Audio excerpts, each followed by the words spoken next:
கண்களை மூடி பக்தியோடு நாம் ஜெபிப்போமாக.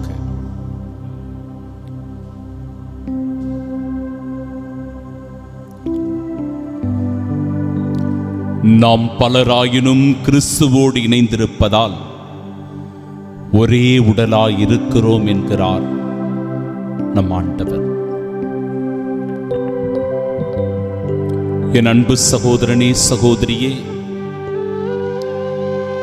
நம் குடும்பத்தில் நாம் பலராக இருக்கின்றோம். நாம் பணி செய்கின்ற இடத்தில் பலராக இருக்கின்றோம். இந்த சமுதாயத்தில் நாம் பலரோடு இணைந்து வாழ்ந்து கொண்டிருக்கிறோம். நாம் பயணிக்கும் போது பலரோடு பயணிக்கின்றோம். இப்படி நம்முடைய வாழ்க்கை பல சூழ்நிலைகளில் பிறரோடு இணைந்து செல்லக்கூடிய, பிறரோடு இணைந்து வாழக்கூடிய, ஒருமித்து செல்லக்கூடிய வாழ்வாகவே அமைந்திருக்கிறது. நான் ஒரு தனியால் எனக்கென்று நான் எல்லாவற்றையும் செய்து கொள்ள முடியும், என் மனம் போன போக்கில் நான் போக முடியும், சுதந்திரமாக நான் எதை வேண்டுமானாலும் செய்யலாம் என்று சொல்லி நமக்கென்று தனியாக ஒரு வாழ்க்கையை வாழ்ந்துவிட்டு போய்விட முடியாது. இந்த சமுதாயத்தோடு,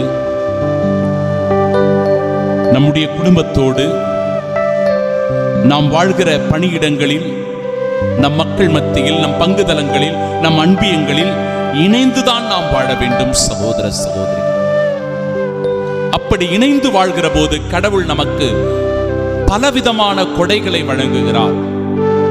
அந்த கொடைகளை எல்லாம் பட்டியலிடுகிறது இன்றைய நாளினுடைய இறை வார்த்தை.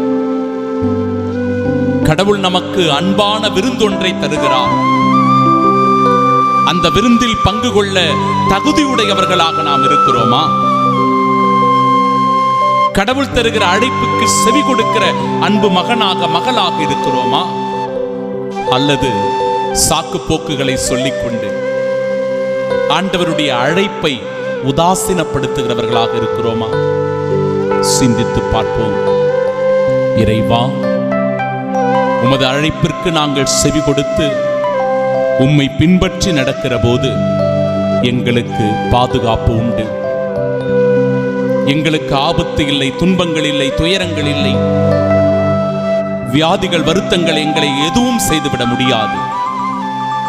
உம்முடைய அருள் உதவியால் எல்லாவற்றையும் துணிவோடு சந்திக்கக்கூடிய ஆற்றலும் வல்லமையும் எங்களுக்கு கிடைக்கிறது.